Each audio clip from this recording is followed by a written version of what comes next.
Maniac Beats. Someone hit me with a question at the time they didn't know. If they want to make a difference, how far would it really go? In life, you get rewarded for every seed that you sow. So we're building a community to help to make them grow. I'm a Trini born, Brooklyn raised, Ghanaian from latter day. Always repping Africa, even when I'm not on the stage. I have to get back at you if you ain't riding on the wave. I'm all about Pan-Africa, the ancestors who paved the way. It's cool chillin' in NYC. How about them African children who went to bed hungry? Hello, family. This Hello. is Africans Live in America. I am Afia Koomson, and I have a wonderful guest with me today. Can you please introduce yourself to the platform? Greetings, everyone. I am Dean Brown. Sometimes it's Gene Chimobi. That's the Igbo name I was given. Sometimes it's Akwasi, Akan, I think. But just call me Dean. Dean Brown, reggae artist, griot, entrepreneur. So, Mr. Dean, I discovered him on Facebook. He made a post about some African things as far as like the culture, the clothing, the history. He is very vast in our history. and you have so much style. You're very charismatic. You really go into depth with your research and how you write on things. That's what really inspired me to request you for a friend, because you went into so much depth in the things that you were posting on Facebook. I said, wow, this guy is a genius. And then I learned that, you were a musician, like you were doing all these other different things. So my first question to you is, hey. we need to start with theme music. Yeah, go ahead. There you go. All right. Go ahead. Thank you. Okay, so thank you. I received everything you said. Okay. My first question is, when did you know that you wanted to travel outside of the United States? Well, growing up, like everyone, but I would say the left turn for me happened at age 12, being exposed to reggae music. Mm-hmm. And at this time, reggae was a Pan-African music. We still had Bob Marley, we had Peter Tosh, we had Third World. And I was hearing these messages that celebrated Africa. The first album I bought was called Journey to Addis by Third World. Beautiful artwork. And my whole imagination was tied up in that title. I said, why are they taking me to Addis? Where is Addis? Where's this Addis? Mm-hmm. And I learned about Ethiopia. And over time, I learned about the connection first with Jamaica, with the Rastafarian culture in Ethiopia, and the reverence for just the movement and the root of civilization that was Ethiopia. And it expanded. It expanded from there, going to college. My first interest has always been Africa. Mm-hmm. We always had sort of a exposure, even in our house. We always had soul music play. We had gospel music playing. We had country music. We had all the music. And our first African music was Manu Dibango from Cameroon. He did the song Soul Makossa. You know that song? Soul Makossa. This is where Michael Jackson gets the Mama Say, Mama Sa, Mama Kusa. Oh. So I'm hearing these sounds. I'm hearing these sounds at 7 and 8 years old, along with so I was always open. Whenever I would hear African music, I would stop. And I think the music is what piqued my interest to want to see Africa. But of course, growing over the years and learning about Africa, I remember when I first saw pictures of Rwanda. I think it said Rwanda. I want to say it like they do. Rwanda. I have an accent. Mm-hmm. I was shocked because my first, wow, it looks like Hawaii or something. I didn't know Africa looked like this. I was 18 years old, writing a paper in high school about reggae music. And I was in a section of the library that had a lot of African books that nobody ever read. These books were dusty. Wow. And so it was, I would say it came in stages. I would say the music, Jamaican music. My parents always drop little nuggets Mm-hmm. to say good things about Africa, how beautiful it was. And I guess those things kind of stuck with me along with what I was exposed to. But the more I learn about Africa, the more I'm learning, the more I want to go. It's just like that. Yeah. It's so much levels to that. And I So guess I should many. get to your other questions, because that whole is a whole conversation for me, is why we should be going. Why? It's grandfather's house. Yeah. It's grandmother's house. And I feel like, there's a lot to build on. I think when we talk about the conversation of us investing in Africa, I think it's two ways, because the Africans have so much to give us. They have so much expertise in world-class industries Yes. that are far beyond anything. I always talk about shea butter, because shea butter is what pulled me into West Africa. We all read about Egypt. We always read about Kemet, the pyramids, and that some of the first ones that we learn about is Egypt. But I worked in live TV, and to make a really kind of long story short, I was directing newscasts for WMAZ TV, and we have a festival in Macon called the Pan-African Festival. It was started by an amazing Nigerian woman named Che Ezekweche. And we got to know her over the years. This is her festival. And she will tell you her reason for starting this festival in 1996 was to bring the diaspora and Africa together. And so the early festivals, we used to see Cuban jazz. We'd see the log drum players from Nigeria. We'd have talking drum players from Senegal. And so that festival grew. It's still growing. One day we were covering the festival as a TV crew. I'm rolling the video, I'm directing my crew, and I roll a video, and this young lady comes on the video selling shea butter. Up to this point, I thought shea butter came from Japan. Yeah. I didn't know. I used to see the name, shea butter. Okay, I'm done with it. But when she spoke, everything changed. She said, "We've been making shea butter in Africa for thousands of years. We are here to connect African Americans to their legacy." And when she said this, I'm trying to direct a news show. I'm trying to talk to my audio people. I was so distracted. I was like, "Did y'all hear that? Oh, hold on, roll video." Look, I had to read about it. I said, "What did she say?" And so when I started to read about shea butter, I learned about the people who make it. And then I learned we made it. Yeah. And it comes from a tree. It comes from a tree. The tree is a sacred tree. The people that named the shea butter tree are the Mandinka, in Mali, the Bamana. Okay. Right. I don't know if I said that right. Bamana, Bamana. Their name, shea, means light. So when you're calling this tree, the tree of light. I was like, wow, this is sounding very interesting. This is deep. Why do you call it the tree of light? Because it's a great medicine tree. You can boil the leaves and repel mosquitoes. The wood is termite resistant. And you get to learn that all of you get to learn that the royalty, the important figures in African societies were buried in the wood of dead shea trees. Wow. The reason why is because live shea trees are never cut down. It's a sacred tree because it's providing you with so much medicine. But you're burying your royalty and your important figures in the wood of a shea tree, because the termites aren't going to come and eat them. So eat it up. The mummies, and you see the people coming to what they call Egypt, it's called Kemet, scratching their heads. Well, we got this mummy from 1,000 years, but no termite has they don't know these stories. And it was when I realized, yeah, this is an African story. We should tell our own stories. That tree was very important. The shea butter is used to cook with. It's used for your hair. It's used for your skin. I'm hearing it's used for fractured bones. This is just one little moment of reading. And then I asked, well, who are the Bamana? Who are the Mandinka? Well, I know the Mandinka came here. Well, they grow rice.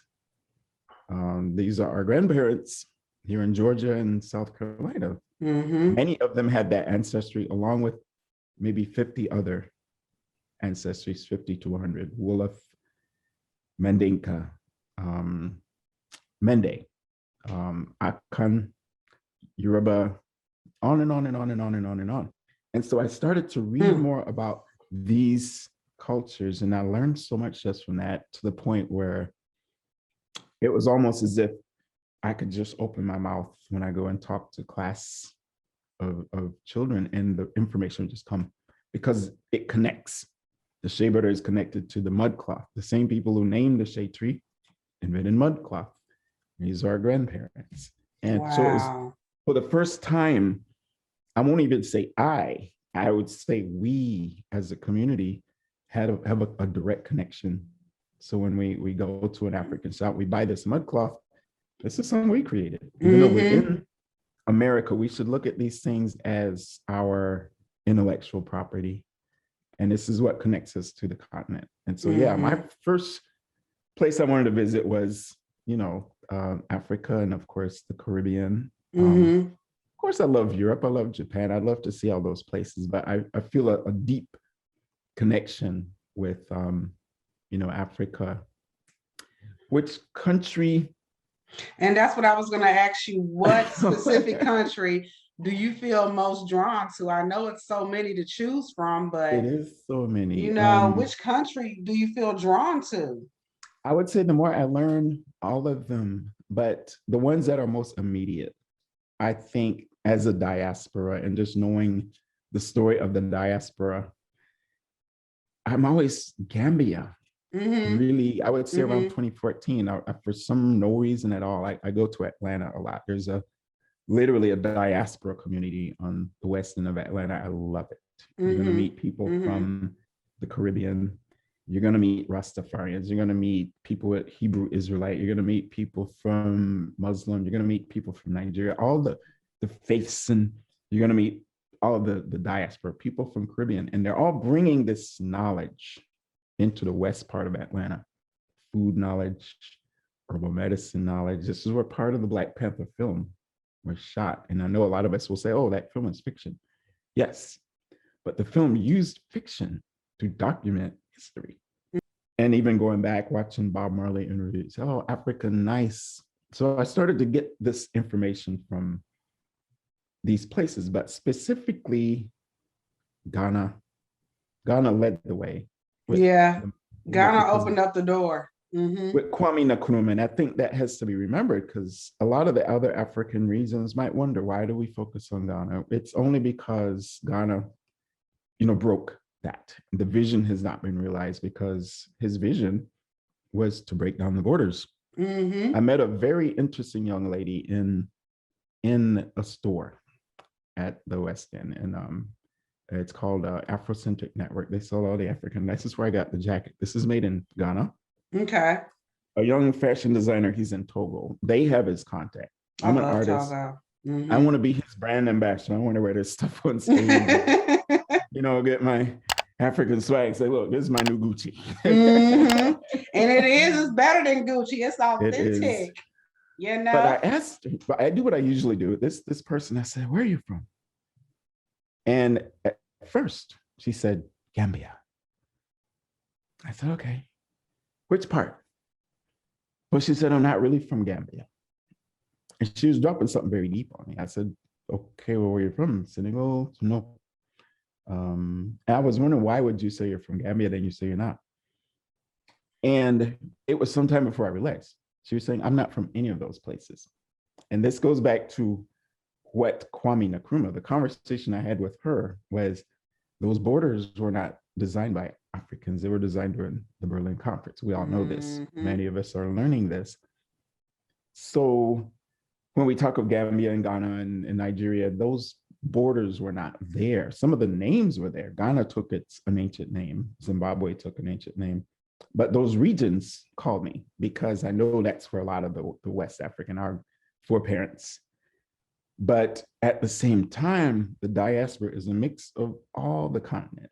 Maybe some regions more. You can look at people in Nigeria and see your auntie. Yeah. I see my auntie. I see my cousins. Same thing in Sierra Leone. Ghana too. Ghana. I was seeing people in Ghana. I was like, oh, I know you in the United States. I know your cousin. Yes. I know your say this. sister. I said Yeah. the same thing about Liberia. I said the same thing about Mali. Mm-hmm. All of these places, I started to, when the brother was telling me more about shea butter, I would buy shea butter. And I said, where do you get your shea butter from? A young man from Senegal. We have a market called Smiley. So I'm buying the shea butter. And I wanted to know, where does it come from in Africa before I had the picture of where it grows. Mm-hmm. And he said, well, Mali has more shea trees than any region. Wow. But Ghana is the one that pulled ahead and made the move. Nigeria is picking up because of the movement that Ghana has made. It's becoming a big industry. And I was happy to hear this because this is how we're going to build a bridge. Mm-hmm. This is how we're going to support those. I think it's like 16 million people making a livelihood. And they're women, mothers, grandmothers, and daughters. Because the other thing I learned about shea butter, it's a divine feminine. I think I said that right. Mm-hmm. And this is very important. Has always been, this industry has always been carried by Black women. Yeah. African. Yeah. Yeah. Because of that tree. The tree is a sacred goddess energy. And so for that reason, yeah, I'm sorry, go ahead. And you know what? Before I even knew where shea butter came from, a lot of us Black women were so attracted to it. You know, we saw African shea butter on the label, but we never put into content that this really comes from Africa. Yes. You know, and not knowing the history on it, not knowing that it was a tree, you know, just not knowing. You know, Black people as a whole in America, and I'm sure all over the world, we are connected to Africa without even knowing it. You know, it's just something that attracts us to that. It's in our DNA, it's in our soul, it's who we are. You know, so when we go to Africa, we feel at home, literally. And when we come back to this place, we are depressed. You know, you can ask any African American that has been to Africa, when they come back, they are depressed. That's actually an angle for African tourism. And it's almost like a humorous angle to take, because everybody I know that's gone to Africa is like, ooh, I'm making a permanent trip next time. We have a really amazing shop here in Macon called Homeland Village. You can find it on Facebook. Homeland Village Culture Center. It's literally that. You can find everything African literature, DVDs, all the hidden color, the John Henry Clark, Ivan Van Sertima. The brother that started is he's a carpenter, took a hole in the wall, abandoned building, and turned it into an African shop in the middle of what we will call the hood, in the exact place that needs it. He went to Ghana last September, stayed 10 days, came back, and he's telling everybody about the trip. Same stories. Everybody says, you know, once that weather hits you, and I've yet to experience this. People are shocked I've not been to the continent. But I tell them my soul has been there. I've traveled through the music. This kalimba has taken me there. And it's like visions and vibrations come through the music. Your DNA understands these journeys. Even if you haven't been to a place, you know it somehow. And but yeah, to answer that question, West Africa, but I know we have a big connection to Central. But when I look at my community, I see mostly that West. Even the brother telling me shea butter, he stopped and he looked at me and said, "You have Mali genes." I stopped. We were no longer talking about shea butter. I said, "What do you mean I have Mali genes? I'm in the United States. I know I have other, things going on. We have Seminole in our family. We don't know the African, but what do you mean Mali genes? How do you know?" He said, "No, you have Mali genes." And then he explained how many African societies can look and see the subtle variations between the regions. Physical might be your hair, might be your stature, might be your height, might be your color. He explained that most of the red skin tones you're going to see in Guinea and Mali. He said, Senegal, where I'm from, Senegal, we're very dark usually. You don't see any red. but you see dark people in Nigeria, but they have more red, brown. You get that classic. So I never had it explained to me that way. But when he explained it, I was able to identify people from Senegal almost every time. Nigeria, starting Ghana, I can tell Zulu. And he said, when we're traveling here in the United States, sometimes we're looking at Black Americans, but they know where we come from. They can tell what's going on. And of course, somebody pinpointed me out as a Nigerian. And this was before I even got my DNA test, you know. And I mean, my lineage is majority Nigerian. Yeah. You know, I got some Sierra Leone, some Kenya, but Nigeria is the main one. Now, interesting thing I heard about Kenya, the Luo are very closely related to the Igbo. They even have some of the same names. Some of the language is connected because of the migrations. A lot of these West African ancestors of ours were in the East at one time. Yeah. And that Nile Valley was invaded by the Greeks and the Arabs and all those 7 invasions. There were 6 major migrations out of the Nile Valley into West Africa. So the Akan have the story, the Dogon have the story, the Yoruba, the Igbo, the Bemeleke in Cameroon have the story. They can tell you the area in Nubia, and they're all somewhat related. Some of them went east. So it's like a whole connection with that. And I always wonder, I look at a lot of people from Kenya and they look very Black American. Yeah. Basic. Yeah, they do. And it's an interesting thing. You know, I don't get caught up in appearance and all this. We're all beautiful, but it's an interesting piece of knowledge to know and to penetrate African culture on that level, is to be able to see. You can tell a Dinka person from Sudan when you know them, and you see, and you start to see, okay, I'm starting to get like a little orientation a little bit. Yeah. You know, but I continued to read and I learned about the iron smelting, very advanced levels of iron smelting, carbon steel. Of course, all of these things came to a halt in the 1500s when the depopulation started. And I think it's important to talk about what we call the Ma'afa did to the continent, because we always think, oh, we're here in the diaspora and Africa just continued on its way. No, it was a severe depopulation. A lot of the population centers were destroyed, shattered. A lot of the industries came to a halt almost, or maybe a reduced momentum of technology was happening. And so I think that's one of the reasons I want to go to the continent. I have a thought, if I was to walk through the dungeons. I've heard those terrible stories. The energy. Oh Lord, the energy. The energy. What I think, and you've been there. Yeah. Yeah.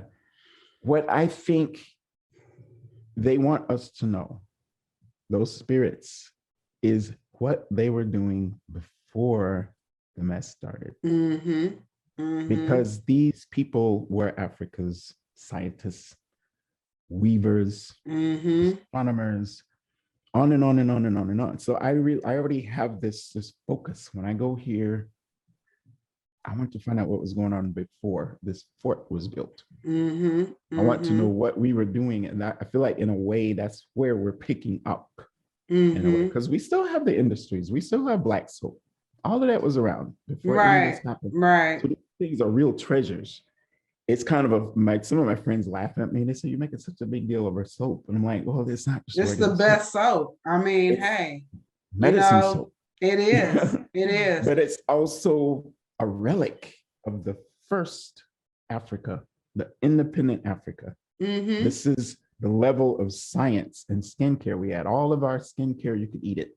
You talk about the shea butter coming from a tree. The palm oil comes from palms, cocoa, everything from our skin. And this is a great thing to learn about all of African culture, is everything for skin and hair is almost from a plant. Everything pretty much is from a plant. Because, you know, if you think about it, we are our plants. You know, we need water to survive. You know, We need I need warm weather right now. yeah. That's something that we most definitely need. We need sunshine on a daily, you know. That produces better health, you know. Your attitude is better, you know, Very your much. overall health is better. You know, I just did an interview with my cousin and she does a lot of traveling, and you know, we were talking about that. The sun is life, you It know. is. Yes.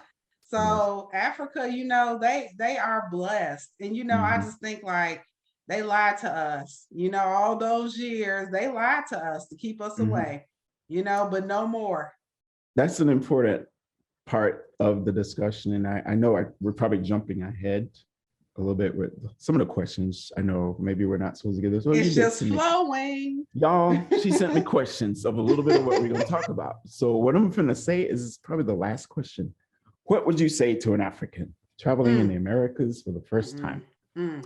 What I would say to anyone from the continent traveling to America or anywhere in the diaspora for the first time is the same thing I would say to an African American meeting them. We've been talked about behind our back. There's been a tourism slip to influence what you think of us, and a tourism slur to influence what we think of the continent. Like you said, we've been lied to. That was by design. I think many reasons for that we could go into, but what it looks like, you meet a person from the continent. A lot of people say, well, you know, they act like they're better than us. They act like they don't want to talk. No, they might be reacting because of what they heard about you. Exactly. They may be reacting to those TV images portraying you as, oh, you got a gun, or you're, you know, gangster or something like that. Because they sure do show that in Africa about us. They show us bad images just like they showed us bad images. Yeah, I played music at an Ethiopian restaurant years ago, and I asked them, I said, you know, what do y'all hear? This brother said there's an orientation video that most immigrants, whether you're from Iraq or Japan, is shown when you go into another country. You kind of get this 5-minute orientation. Okay, well, this is America. We got the Grand Canyon. We have these different populations living here. We have these foods. And it's subtly done that these African Americans, you kind of want to stay away from them. I don't know how they work them in. This is what the Ethiopian friends told me. I'm playing the restaurant. I had first heard this in the Hidden Colors documentary, why this was done, to keep the group separate, to keep that bridge from being built, to keep the business from being developed. Because once that happens, it's a wrap. I'm happy to say it seems like it's happening now. There's a genuine exodus happening. I was happy to find your page, Africans Leaving in America. Africans Leaving America. When I saw that, boom, immediate joy. Wow. And I get to learn about your work, Miss Afia Koomson. I have to, everybody clap with me. Everybody please clap with me, because she's providing a platform for us to have these discussions.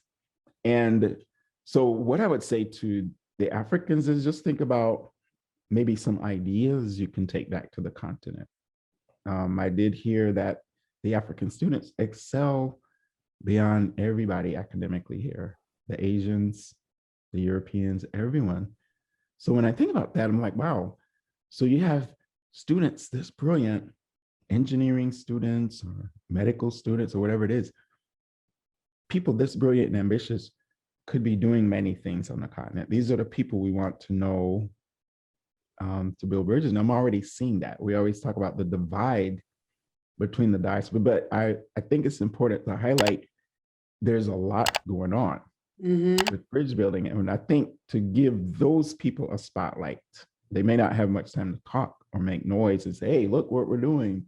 But they need us to share their solar farms on Facebook or share I think I shared something today. It's a reshare.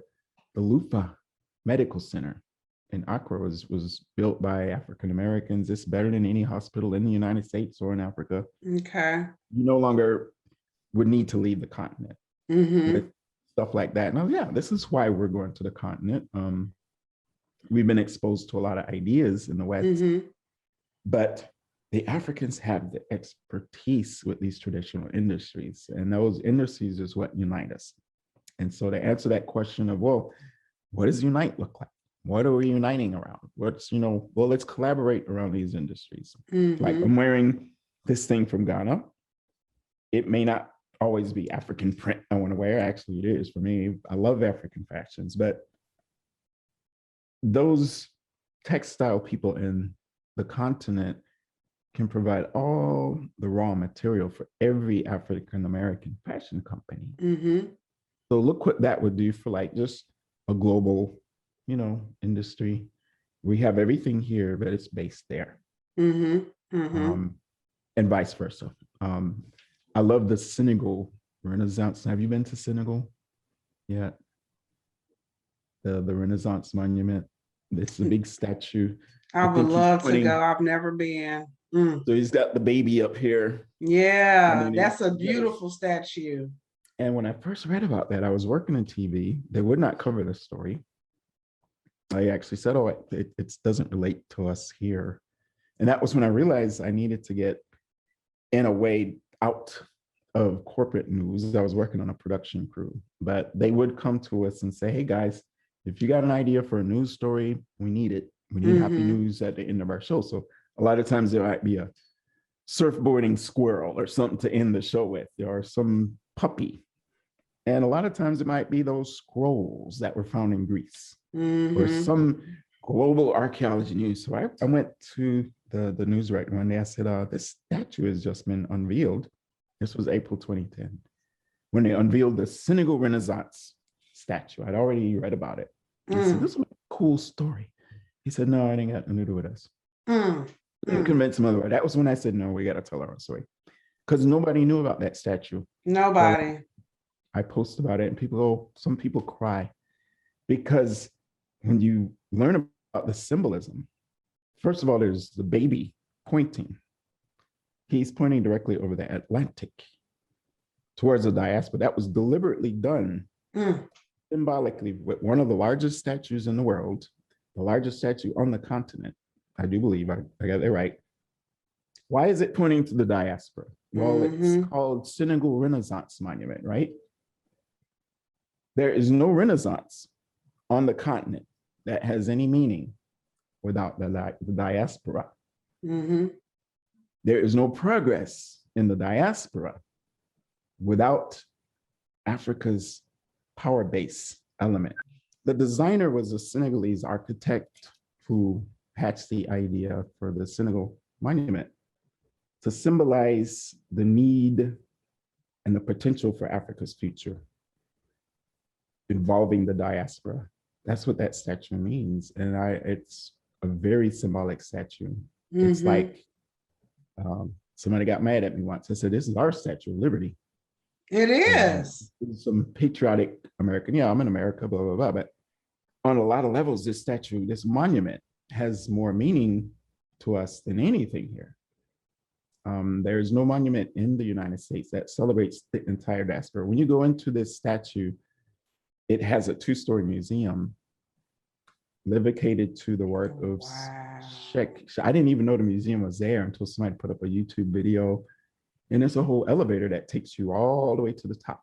And you can see all of Senegal. You can look west and see the ocean and beautiful sunsets and all this. But before you get up there, you go through this museum with exhibits of Mandela, Martin Luther King, Kwame Nkrumah, Haile Selassie, Marcus Garvey, Yaa Asantewaa. I think it's very important to talk about women in African history because they are a part of the liberation of African people.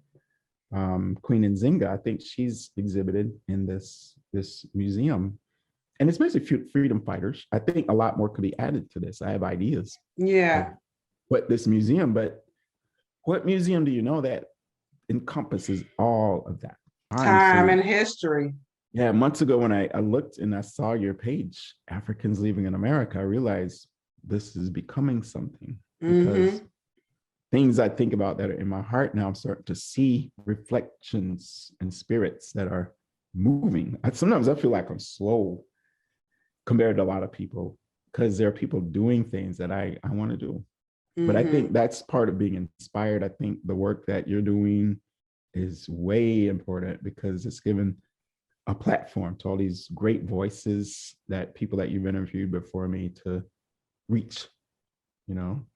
And I think that's what'll get everybody else to be inspired, is just to see, you know, success stories. And I was inspired, you know, and to hear music. Yes. Sorry. I should put this thing down. I was inspired, brother. You know, when I went to Africa and I saw everything, you know, that we have in America, they have it there and more, you know, just the vegetation, you know, all the colors, all of our people, you know, everything made local. I was in Accra, Ghana, and I was in the Malam area. And just to see everybody just out there hustling, you know, they hustle in Africa. You know, they are happy people in Africa.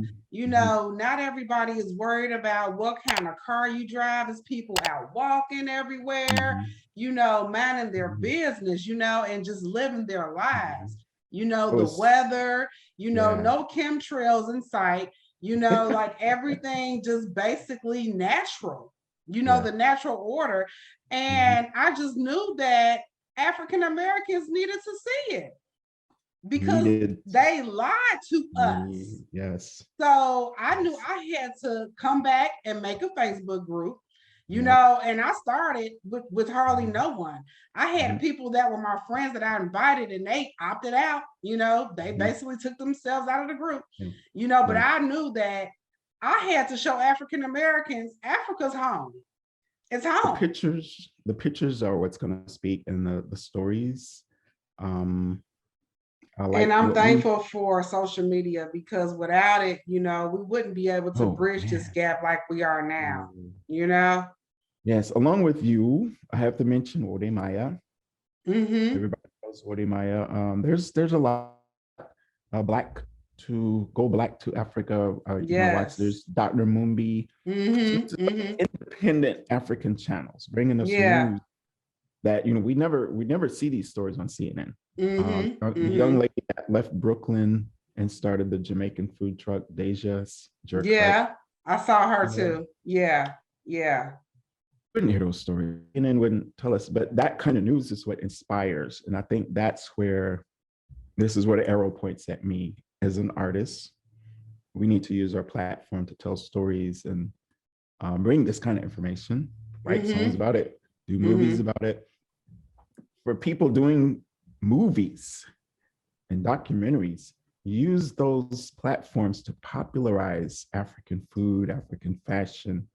Because on a level like Black Panther, that could have been a major shift for African restaurants in the US and all over the world. Even in Japan, they would have been wanting jollof rice. Oh, yeah. They would have creatively put a scene. And so we already see this with Gucci.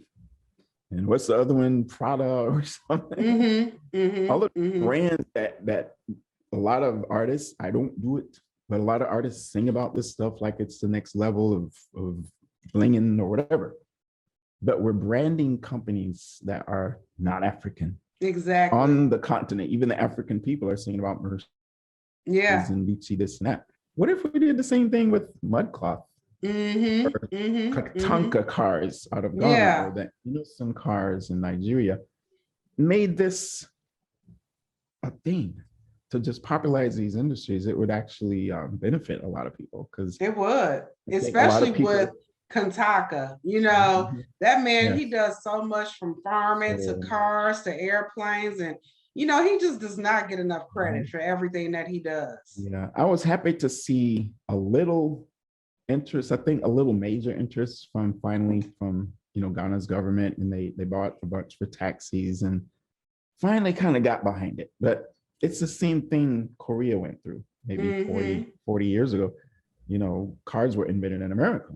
Right. But, Korea, Japan, they got involved, reverse engineered a lot of things, but the governments got behind them.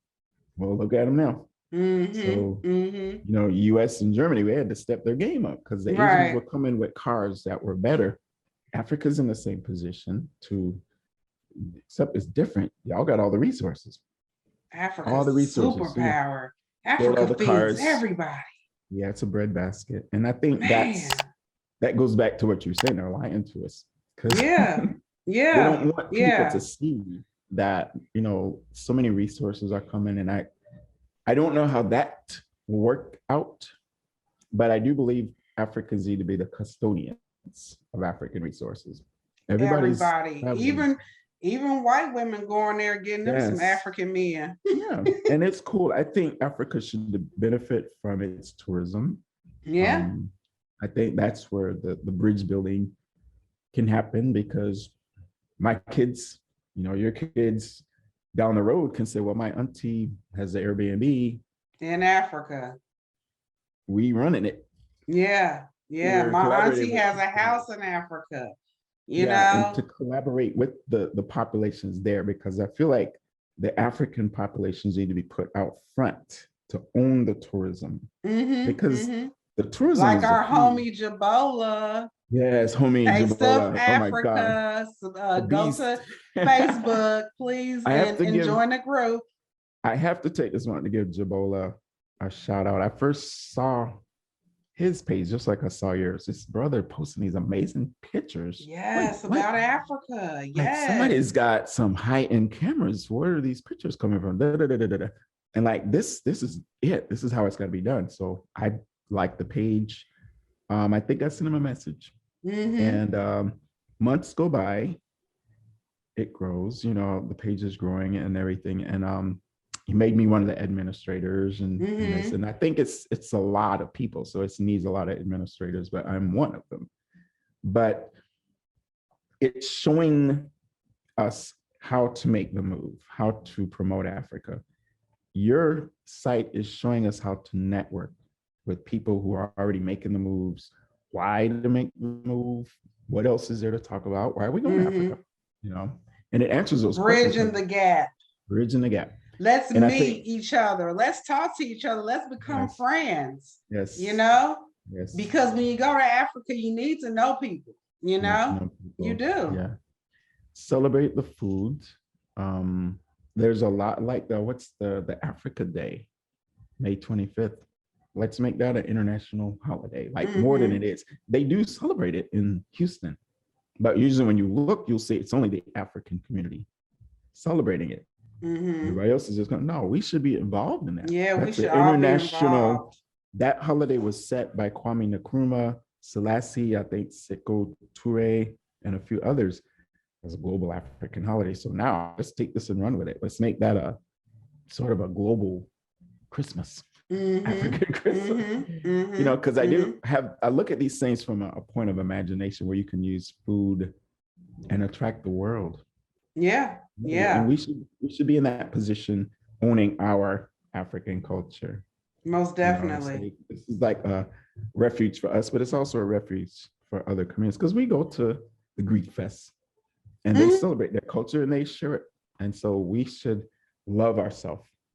And then it's easier to project that energy to the world, and it's healing. And I think Africa needs. And I feel like for so long, we have, as African Americans, have been forced to celebrate their culture, not ours. Yeah. Because it took us a while to even know who we were. Yeah. Learning about their history in schools and things of that nature, and them only telling us that we were slaves. We never knew what we were before then. Exactly. And to the celebration part is fine. What is it? St. Patrick's Day is like Irish culture, and it's very it's everybody else's culture. The problem is there's no celebration of African culture. Yeah. And I think that's us. We have to make those moves and make a holiday. We do have Kwanzaa, we do have Juneteenth, we have Africa Day. I like to talk about Coronation Day, which was the day Selassie ascended his throne, but we don't just talk about him. This was the day he crowned Empress Menen as co-regent. So there again is that example of women playing an important role in every African society. You know, that And I back tell then. you, my husband, his grandmother's 104. Wow. She Wow. still That's a gets around blessing. good. Yeah, I mean, in Africa, they live a long time, Hmm. because of the organic food and, the Hmm. sunlight and, Hmm. the low stress level, you Hmm. know. Hmm. So, All of that. yeah, all of that. We're All of gonna that. wrap this up, brother. I want to know, Ooh, let's how get can going they reach chapters. you? I know, right? I'm gonna have to do two parts to this I one. know for real. Yeah, So but listen, how can they reach you if they want to book a session with you, or yes, have you come this and perform? How can they this is reach you? actually my studio. We're in what we call the Dino's Dub Factory. Okay. You can find me on Facebook. The artist page is called Dean Brown and Dub Shack. Dubshak. Dub Shack is the name of sort of an indie label I have and the studio. So it's Okay. Dean Brown and Dub Shack, like James Brown, just Dean Brown and Dub Shack, Dean. On IG, Instagram, Planet Dean Brown. Just Okay. think the whole planet Dean Brown, and you'll see our calendar. You can reach out to me. You can say hello, send me an invite or whatever. We can network. I am trying to meet more people who are going. I think April West, you interviewed her several Mm-hmm. months ago. We Mm-hmm. connected on Facebook about a year ago. Okay. And I think she was telling me, hey, I'm thinking about going to Africa. I see a lot of people going. And I wasn't yet to the stage of travel. And I see she's back over there, you Yeah. know. And so it's great networking. We can talk about passport issues. I need to Mm-hmm. learn about a lot of this stuff. So I have questions. Mm-hmm. But that's what I think is good about all of this is we can, We can all connect. connect and we can all grow, I do music from for each film. platform. Yes, I do music for film. There's Ancestral Voices. I have a piece that was on that soundtrack, Ancestral Voices too, which talks about African esoteric knowledge or spirituality, Mm-hmm. talking to the elders and just interviewing them about what are our traditions, our concepts of divinity, and all of this. And I was really honored to have my music in that one, but I'm looking to do more of that. I want to do music for anybody that's doing documentary that needs film. I do have a TV background also as an Mm-hmm. artist, and Mm-hmm. Mm-hmm. just kind of budding. I left employment permanently in 2019, and Okay. I'm not looking back. I want to work for Africa. I Yes. think Yes. music is a big part of it. I think African import is a budding part of it.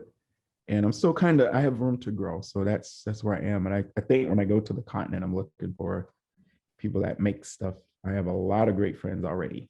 Well, I'm Artists. looking for another theme music for another intro for my Okay. YouTube. So I'll All be right. most definitely talking to you about Okay. that. Okay, we can do Yeah. that. We'll Yeah. just make it the kalimba. I always play this. I bought this because of that. That's not the melody, but there's a whole story about kalimbas. You can just go on. It's connected to a lot of ceremonies. It's almost like sage. I think Yeah. in Yeah. Zimbabwe they call it imbira. It keeps negative energy away, and it heals people. The doctor shows up playing this for you Wow. instead of calling a pharmaceutical doctor, somebody comes and plays kalimba, and it's amazing reading about our stuff, African Mm-hmm. medicine, and Mm-hmm. yeah. You But have I a know lot of we trying to knowledge, wrap. and you're such a great teacher, Dean. I I'm a thank you student. for your time, I'm a brother, student. I'm just a student, and I'm just sharing what I learned. and you sharing it. You Yeah. are sharing it, and I really appreciate it. Yeah, my So daughters say, "Daddy, you should be a professor." I'm like, "Oh, I'm still learning stuff." I'm telling you because, Yeah, hey, you really have a lot of knowledge, and you yeah. retain it very well. I have to definitely shout out Ivan Van Sertima, Sheikh Anta Diop, John Henrik Clark, and all those guys, because they set this foundation. And if you just read, and then just talk to African people and read about simple things like the industries, black, so it's Mm-hmm. amazing what that leads to. It's amazing. You Man, learn I so much tell about. you, especially Yeah. when you know how they make it. Yes. It's like, wow, so much goes into it, Yeah. you know? Yeah, it has to be done by hand. Like in the Yeah, case of shea yeah, butter, you can take a machine and do it, but you have to do this by hand to get you that have quality. to. The processing, you know, it Yeah, has so to be we're done by hand. keeping Well, the thank people you power so in it. much, brother. Thank you. Thank Thank you. you so much for your time and experience. Absolutely. You have a Absolutely. Thank you for wonderful having me. evening. No problem. Thank you for having me. Thank you so much, Dean. Thank you.